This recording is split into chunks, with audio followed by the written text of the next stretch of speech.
Hello guys, this is Hooray ISO, here to talk about something that I've purchased on my own, and this video might be a little bit outdated as we speak because CES just actually finished around the corner and a lot of companies have released a plethora of new laptops. The model that I'm talking here is the Gigabyte Aero 15 XB. This is the one that I've purchased on my own and have been using it for a while to do several content creation for work, for school. So I have a lot of thoughts about it, and this coming July will be my first year of 1 year ownership of the Gigabyte Aero 15 XB. So why would I want to release this video if I'm a little bit behind the schedule? I would say as I was looking into the CES event and looking into Gigabyte's new lineup of their laptops, I would say that most of their laptops are fairly the same. The only difference that you're going to notice in this laptop is the new hardware that they have in there. RTX 3070 Max Q as well as the 3080 Max Q. Other than that, I would say most of their build could be the same as far as design goes, but I will talk about what to expect in 2021.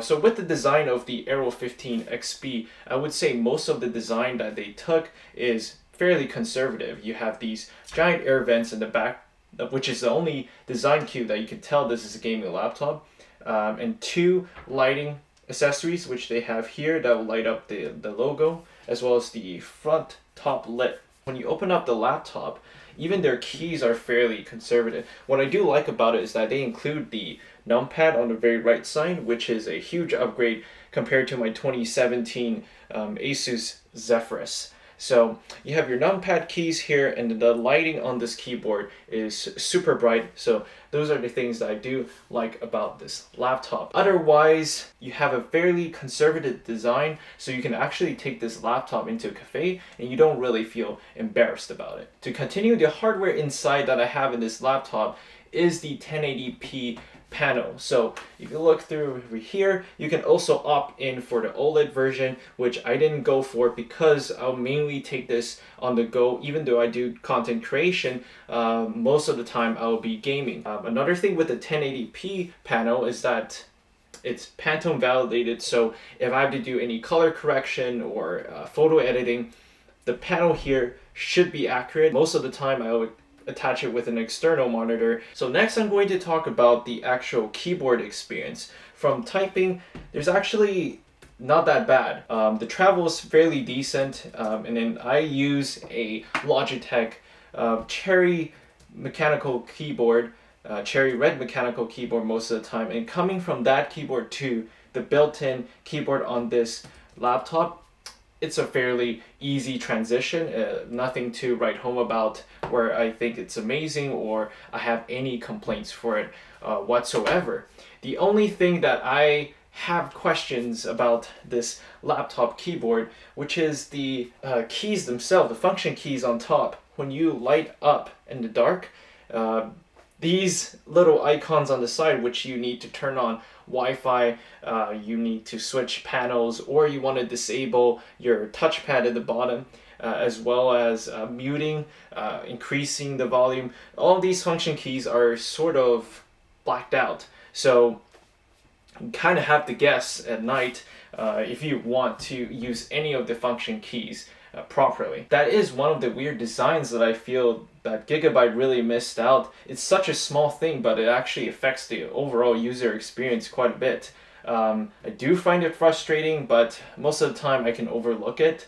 If I have to use my laptop, I will advise you to turn on another sort of light source. Now, if you want to open the bottom of this laptop, Gigabyte actually made it very easy. So this is one of the biggest reason I went with this laptop, even though there are other brands that are very more, I would say, innovative in terms of their design. So if you look at the bottom panel here, you just need to open up with a few Phillips screws.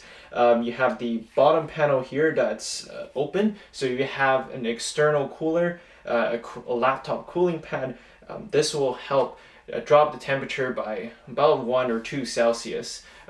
Not huge of a difference, but there's definitely more airflow underneath. So if you pop this open, which is again fairly easy, you have 2 RAM slots that you can easily access and upgrade. You have also one NVMe SSD that's occupied, and the other one's open for which they made it open for you to upgrade.